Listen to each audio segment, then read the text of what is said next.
I appreciate you covered a lot this morning. Could you summarise basically what it was that you were trying to get across? Right, well, there's 3 or 4 things. One is it was basically a commentary on what we know about the Wimbledon Park Lake project, which is a project of London Borough of Merton, who own the lake and manage it, because they have 2 concerns. One is over flood safety. If the dam should overtop seriously or even worse fail, then there's downstream problems. Lots of people down there and also the public park. So that's the first. The second is a proposal to desilt the lake.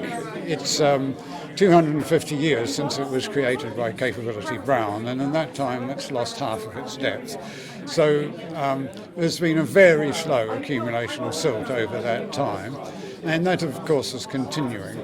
So there's those 2 issues, and I wanted to see what we know, and there's a problem there because despite the government advice on how these sorts of things should be conducted, Merton are playing their cards very close to the chest.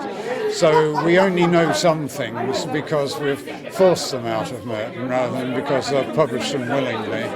And they have consultation, but not with the ordinary public, which is, again, against government advice. So essentially what we have there is a story where there's 2 important issues being worked upon and limited knowledge out in the public sphere. So I've got what information I could get to help the public to understand what's going on, really to do Merton's job for them, consulting the public. And on those 2 issues, I looked at the various possible ways of dealing with the problems, and there's absolutely no doubt that Merton have to do the right things about flood risk, because that's a risk to human life, if not property. So that's quite significant. But in my view, they haven't properly consulted the public on what the options are. There's more than one way of doing that, and there may be a combination of factors. And indeed, the one way of doing it most cheaply, most quickly, and that would benefit most interest in the heritage landscape here around the lake is one which they're not seriously considering, and that's lowering the level of the lake, lowering it to a level that it was historically. So that's a summary of the first half. The silt is a different story. I think they have various reasons why they want to desilt the lake, and really only one of them makes much sense, and that is that they want to get a greater depth of water, presumably for water sports use. But they're very coy about precisely what is being restricted by the current depth and what additionally they would be able to do with greater depth. And as I said earlier, it's silting up so very slowly, and has been historically as well, that the water is only slightly less deep now than it was 50 years ago when water sports came to Wimbledon Park. So I wonder why there's a problem now, and why they aren't looking at silt in the round, which they seem not to be doing.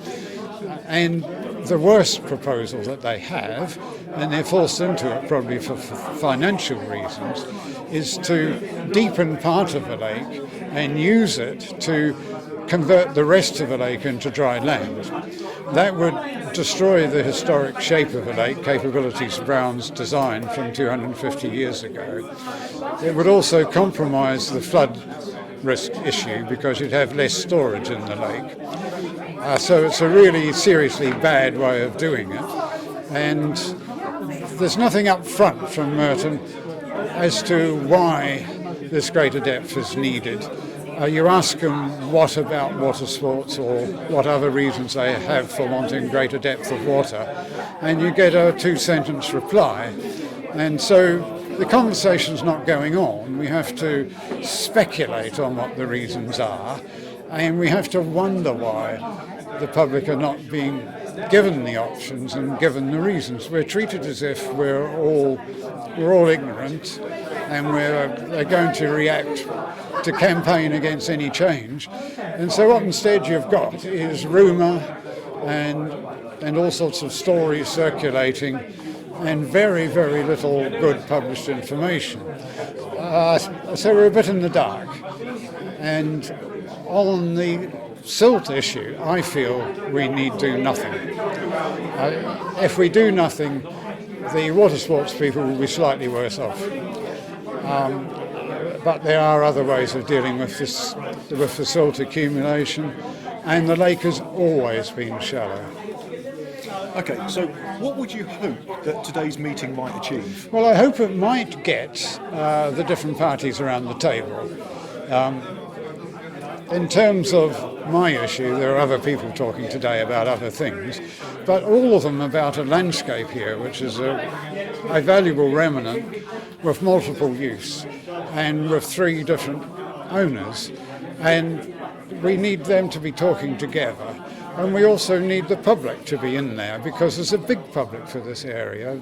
There's people who are playing sport here, there's people who are dog walking, there's people who are watching birds, there's people who are angling, there's people, you name it, there's all sorts of interests here.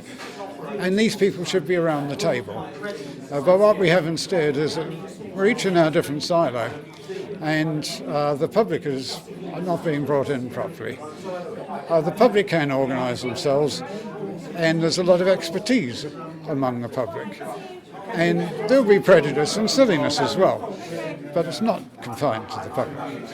So are you encouraged that this meeting has taken place? Yes, indeed. I think it's aired it very well. We had people here who were listening.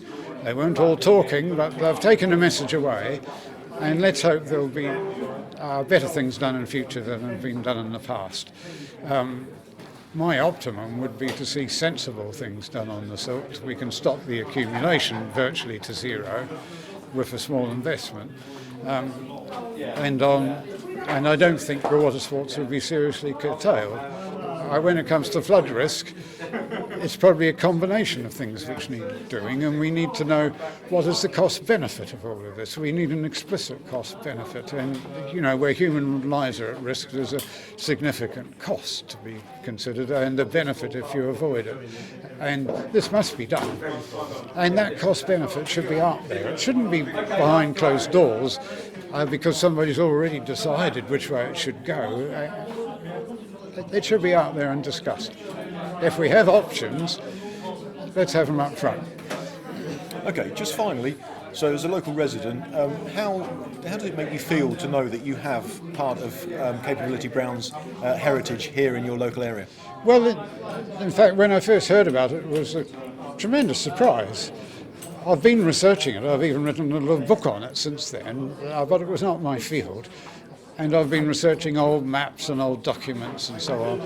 And I've discovered we have here the core of the Capability Brown design. It was around this lake that we have outside the window here that the whole park was focused. And we have a large number of elements here, the veteran oaks, the waterside vegetation, you name it. That all dates back to Capability Brown's design. So we have here a fine heritage landscape which is at risk. It's at risk because people are not properly talking to each other.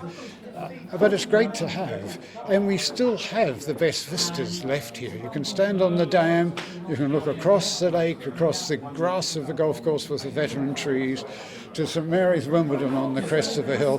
That view was designed into the landscape by Capability Brown for his rich clients to enjoy. The public can enjoy that today. That's great.